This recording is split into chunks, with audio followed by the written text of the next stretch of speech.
Hyderabad got up to 120 millimeters of rain in May. Rainfall did little to improve Hyderabad's air quality. CPCB data shows high pollution levels in the city. Pollutants include PM2.5, PM10, NO, CO, and ozone. Areas like Somajiguda and Gachibowli have poor air. PM10 in Old City reached at 150 gm superscript 3, 10x the limit.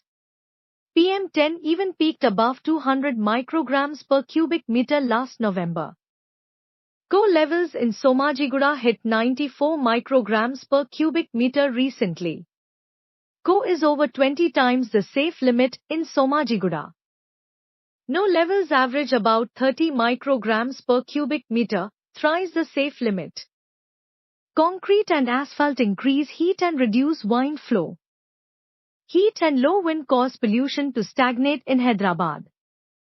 Dense zones like Gachibowli see worse air quality.